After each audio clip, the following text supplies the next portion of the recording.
Hello, good morning dear students. Here we are with the new topic of chapter first according to the sequence in biology, that is chapter 2. Yes, so we are on chapter first, improvement in food resources, और इस chapter का ये हमारा नया topic है. इससे earlier videos में हमने न्यूट्रिएंट्स के बारे में पढ़ा था. Now we are on topic manure and fertilization. I hope you all know about the manure and fertilizers. तो हम उसके बारे में थोड़ा सा पढ़ लेते हैं. To meet the requirement of plant nutrients and essential organic matter in the soil, manures and fertilizers are added to the soil. तो इसमें क्या होता है, जब भी प्लांट्स, जैसे कि हमारी बेसिक नीड फूड होती है, उसी तरीके से प्लांट की बेसिक जो नीड होती है वो मिनरल न्यूट्रिएंट्स होते हैं जो उनको सॉइल के थ्रू मिलते हैं. तो सॉइल के थ्रू वो मिनरल न्यूट्रिएंट्स कहाँ से मिलते हैं? मैन्योर्स और फर्टिलाइजर्स के थ्रू, जो कि सॉइल में मिक्सअप किए जाते हैं, जिससे प्लांट उनको एब्जॉर्ब करके अपने अंदर ग्रोथ एंड डेवलपमेंट करता है, कॉम्प्लेक्स फॉर्मेशन करता है. तो इस तरीके से ये प्लांट की रिक्वायरमेंट न्यूट्रिएंट्स होते हैं जो एक तरीके के इसेंशियल ऑर्गेनिक मैटर्स होते हैं. You can see here essential organic matters in the soil. Manure and fertilizers are added to in the soil. तो मैन्योर और फर्टिलाइजर जो है वो प्लांट की ग्रोथ और डेवलपमेंट में एक तरीके से उनका फूड होता है, और जो कि ग्रोथ एंड डेवलपमेंट में उनकी हेल्प करते हैं. Growth and development. I hope you all understand about the function of manure and fertilizer. Now we are on manure. Manure क्या होते हैं? It is a kind of natural fertilizer. जैसे कि जो मैन्योर्स होते हैं वो नेचुरल फर्टिलाइजर्स होते हैं विदाउट एनी केमिकल. जैसे कि काऊ डंग है, तो ये सब चीज़ें जो हैं, कंपोस्ट है जो हमारे घर का वेस्टेज प्रोडक्ट होता है, जो उसमें सॉइल में मिक्सअप हो जाता है इजीली, तो वो सब जैसे कि वेजिटेबल पील्स हैं और जो भी लीव्स वगैरह हैं, शेडेड लीव्स, डेड लीव्स, वो सब क्या होती है, वो सब मैन्यूर में कन्वर्ट हो जाती हैं. These all are come in the category of natural fertiliser. तो it is a kind of natural fertiliser forms from decomposition of animals excrete and plant waste. जो एनिमल के एक्सक्रीटरी प्रोडक्ट, जैसे कि काऊ डंग मैंने बताया, प्लांट के वेस्ट जो होते हैं, उनकी लीव्स शेड अप हो जाती हैं, उनके थ्रू जो बनता है वो नेचुरल फर्टिलाइज़र ही हमारा मैन्योर कहलाता है. अच्छा, next point, it mainly contains organic matter. इसके अंदर ऑर्गेनिक मैटर पाया जाता है and some nutrients in small amount. छोटे छोटे इनमें न्यूट्रिएंट जो होता है वो कम अमाउंट में पाए जाते हैं. ठीक है. और it helps in improving the soil structure. इनका मेन फंक्शन होता है सॉइल स्ट्रक्चर को इम्प्रूव करना, इनकी फर्टिलिटी को इंक्रीज़ करना by increasing the water holding capacity of soil. ये क्या करते हैं, सॉइल की वाटर होल्डिंग कैपेसिटी को इंक्रीज़ कर देते हैं, जिससे कि पानी ज़्यादा देर तक की वाटर में एब्जॉर्ब रहता है. वाटर जो है वो देर तक की पानी में सॉइल में एब्जॉर्ब रहता है, जिससे क्या होता है, काफ़ी टाइम तक की उसकी वाटर होल्डिंग कैपेसिटी इंक्रीज़ हो जाती है और प्लांट को काफ़ी टाइम तक जो है, लॉन्ग टाइम तक पानी मिलता है आराम से. तो ये क्या होता है, ये इंक्रीज़ करता है वाटर होल्डिंग कैपेसिटी, सॉइल के अंदर वाटर को कैप्चर करने की क्वालिटी जो होती है उसको, तो जिससे कि प्लांट की ग्रोथ और डेवलपमेंट में बहुत इफेक्ट पड़ता है. Now the types of manure. Now we are on types of manure. Yes, you can see here. Based on the kind of biological waste. ये बायोलॉजिकल वेस्ट के प्रकार पर डिपेंड करता है जो मटेरियल यूज़ किया जाता है. The manure are classified into, जैसे कि हमारा है, अगर हम बात करें फार्म यार्ड मैन्योर, FYM, ये हमारा सबसे फर्स्ट पॉइंट रहता है. It is the decompose mixture of cattle excreta. Cow dung का इसमें यूज़ किया जाता है. Urine along with the litter and left over organic matter such as roughage of fodder.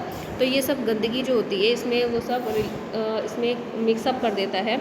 जितना भी फॉडर, जो भी बेकार धान वगैरह जब कटते हैं, जो क्रॉप्स कटती हैं, उनका जो वेस्टेज होता है वो सब इनका क्या करा जाता है, मिक्सअप करके मैन्योर कन्वर्ट किया जाता है. ये सब नेचुरल मैन्योर्स होते हैं. जो काऊ डंग होता है, this is also a natural manure. और फर्टिलाइज़र, रफेज जो होता है फॉडर का, वो फर्टिलाइज़र के फॉर्म में यूज़ किया जाता है as a natural fertiliser.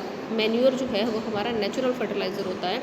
So come to the next, the waste material are collected daily. इससे क्या होता है, जो वेस्ट मटेरियल होता है, काऊ डंग जो है वो अपना एक्सक्रीट करते हैं. काऊ डंग एक्सक्रीट किया और उनको क्या करा जाता है, अलग इकट्ठा करा जाता है. उनको कलेक्ट कर क्या डेली कलेक्ट किया जाता है फ्रॉम द कैटल शेड, जहाँ पर वो कैटल्स रहती हैं, and stored in a pit for decomposition by micro organisms, और उनको एक डिकम्पोजिशन के लिए माइक्रो ऑर्गेनिज्म के कांटेक्ट में आने के लिए, बैक्टीरिया और फंगस के कांटेक्ट में आने के लिए उनको एक तरीके से उसको स्टोर कर दिया जाता है।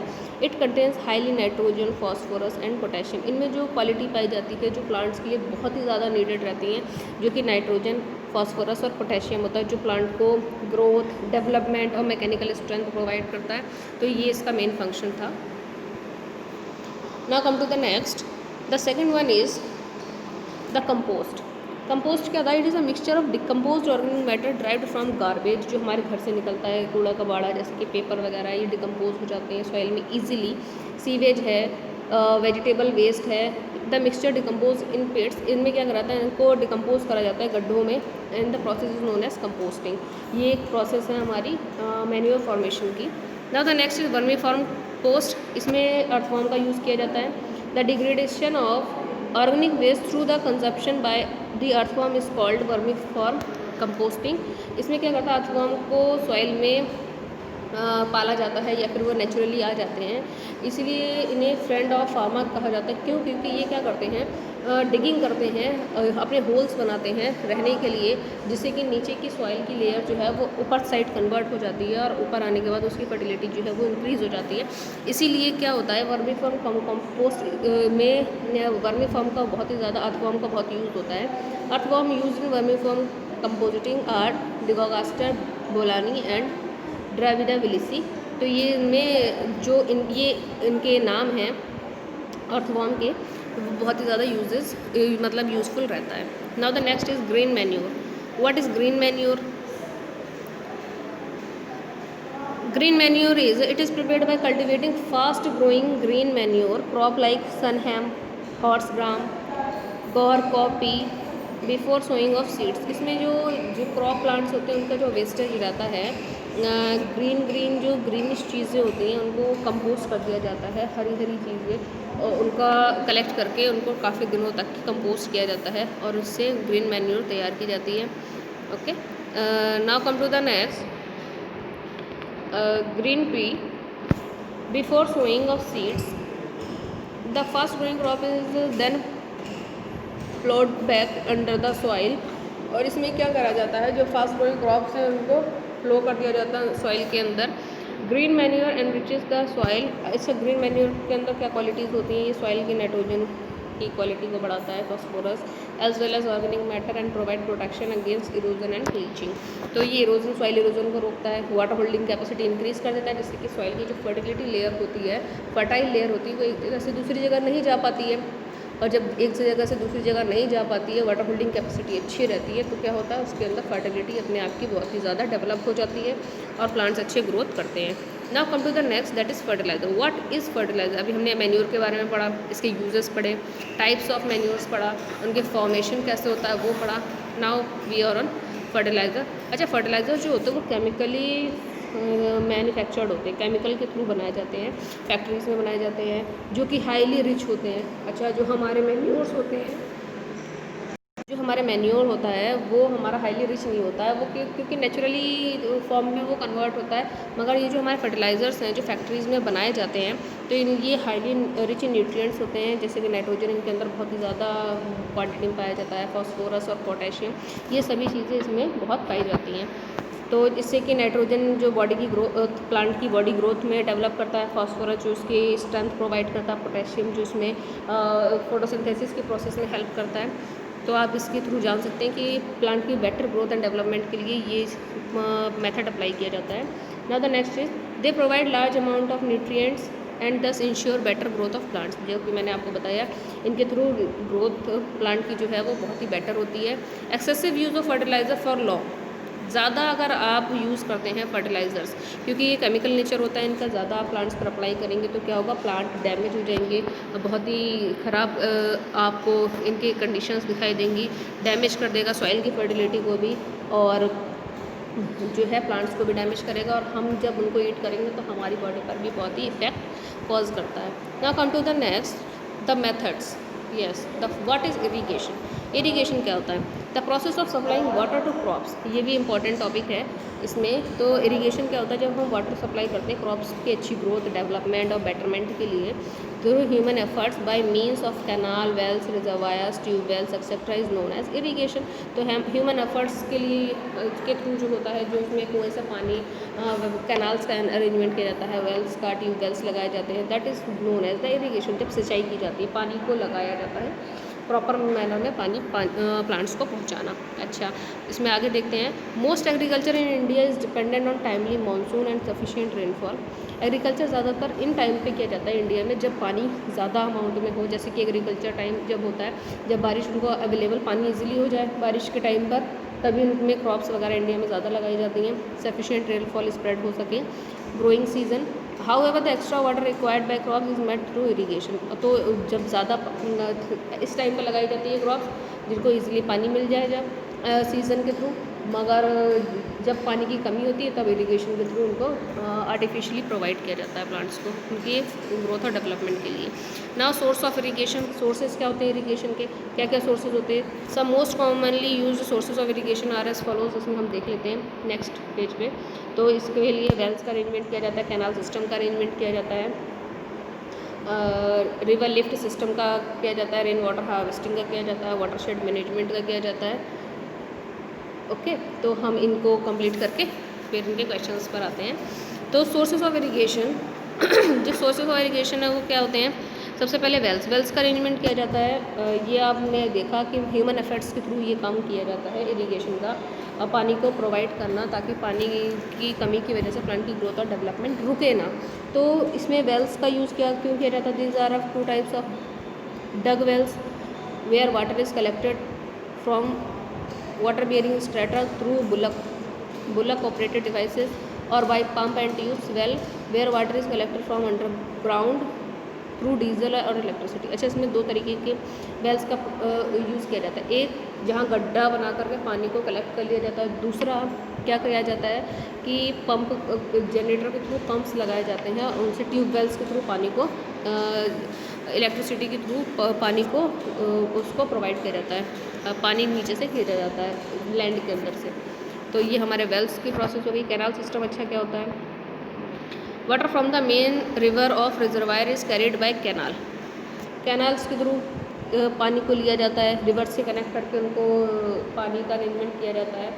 जो नियर बाई रिवर्स होती हैं किसी भी फील्ड की, तो उनसे पानी को लेना, which is divided into branches canal having further distributaries. इसमें बहुत सारी डिस्ट्रीब्यूटरीज होती है कैनाल से, having further distributaries to irrigated field. तो ये अलग अलग तरीके से डिस्ट्रीब्यूट किया जाता है पानी, उनसे कनेक्शन बनाया जाता है। रिवर लिफ्ट सिस्टम क्या होता है? In this system water is directly drawn from the river of the supplementing irrigation. इसमें इरीगेशन के लिए वाटर को जो है डायरेक्टली रिवर से लिया जाता है। पानी जो है रिवर का जो एक तरीके से रेंज है वो फील्ड के थ्रू ही जोड़ दी जाती है। It is used where insufficient flow from canal occurs. ये कैनाल्स के थ्रू भी होता है, रिवर्स के थ्रू, बड़े बड़े कैनाल से रिवर्स कट जाती हैं, रिवर्स जो है वो फिर क्या करती हैं, फील्ड से कनेक्ट की जाती हैं जिससे कि वो पानी इजीली उनको अवेलेबल हो जाता है। Now the next is rain water harvesting. Rain water harvesting क्या होती है? It is selected and recycled into ground by digging canals. Rain water harvesting में क्या होता है कि रेन वाटर को कलेक्ट कर लिया जाता है। ये तो आपने बहुत इसका पढ़ा होगा, रेन वाटर को कलेक्ट करके रखना इरिगेशन की यूज़ के लिए, तो उसको रिसाइकिल कर लिया जाता है।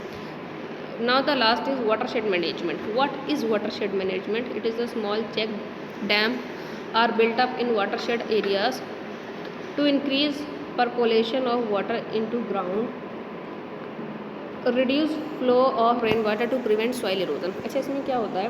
वाटरशेड मैनेजमेंट में डैम्स को बनाया जाता है। जब डैम्स बना दिए जाते हैं तो उसमें क्या करते हैं, जितना भी एक्स्ट्रा वाटर होता है उसको स्टोर करके रखा जाता है काफ़ी टाइम के लिए, लॉन्ग टाइम के लिए, जिससे कि इरिगेशन में जब पानी की नीड हो फील्ड्स को तो वो उनको प्रोवाइड कर सकें। जिससे क्या होता है, प्लांट की ग्रोथ अच्छी रहेगी तो सॉइल इरोजन को हम रोक सकते हैं।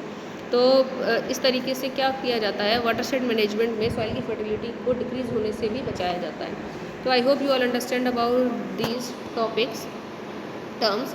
क्या क्या हमने आज पढ़ा है, फिर से एक बार इसका फीडबैक देख लेते हैं। The first is manure and fertilisers, about the manure, types of manure. Types of manure में हमने फार्म यार्ड के बारे में पढ़ा, कंपोस्ट, वर्मी फॉर्म, कंपोस्ट के बारे में, vermi form, compost, green manure, ये सब आपको अच्छे से याद करने हैं। फर्टिलाइज़र्स के बारे में पढ़ा, फर्टिलाइज़र्स के फंक्शंस के बारे में पढ़ा, इरिगेशन प्रोसेस क्या होती है, सोर्सेज ऑफ इरिगेशन क्या होते हैं। अच्छा, सोर्सेज ऑफ इरिगेशन में वेल्स हैं, कैनाल सिस्टम आपका आता है, और कैनाल सिस्टम के बाद river lift system, rain water harvesting, watershed management, और आपका ये सब चीज़ें आती हैं। Now come to the questions, और ये क्वेश्चंस बहुत इजी हैं, ये आपको मैं इसका स्क्रीनशॉट भेज दूँगी, और आप इसको जो है ये इसको भी स्क्रीनशॉट ले सकते हैं, टेक द स्क्रीनशॉट, ओके। और इनको अपने आप सॉल्व करने की कोशिश कीजिए। क्वेश्चंस मैं डिफ़ाइन कर देती हूँ यहाँ। Define the kharif crop and give to examples. Kharif crop के बारे में आप जानते हैं अच्छे तरीके से, नहीं अच्छे समझ में आया तो प्रीवियस वीडियो देखें, वीडियो में आपको इजीली उसमें समझ में आ जाएगा, और उसके एग्जांपल्स भी देने हैं। 1 मार्क क्वेश्चंस हैं। What are the desirable agronomic characteristic for crop improvement. क्या क्या हम क्रॉप इम्प्रूवमेंट के लिए कर सकते हैं, वो उनके टर्म्स बताने हैं। Now the next is list example of macronutrients for plants. Examples of macronutrients, आपको मैंने न्यूट्रिएंट्स के बारे में बताया है, जो ज़्यादा अमाउंट में नीडेड होते हैं प्लांट को मैक्रोन्यूट्रिएंट्स होते हैं, तो वो आप उनके बारे में लिखें। एग्जाम्पल्स भी दें इनके। डिफरेंशिएट बिटवीन कंपोस्ट एंड वर्मी फॉर्म, ये अभी मैंने आपको बताया है। और name the programme executed in India to increase food production, वो प्रोग्राम्स के बारे में बताना है जो इंडिया में यूज़ किए जाते हैं फूड प्रोडक्शन को इंक्रीज़ करने के लिए, जैसे ग्रीन रेवोल्यूशन, ये एक्सेट्रा एक्सेट्रा। तो इस तरीके की चीज़ें आप इसमें इंक्लूड करें, और अपने आप से इस एक्सरसाइज को करने की कोशिश करें। Do this exercise, these questions in your fair notebook, okay. If you are having any queries related to this video, any doubt, you can ask your problems to me. Now I hope you are understand about these terms very well. We will meet now. Thank you so much, and we will meet in the next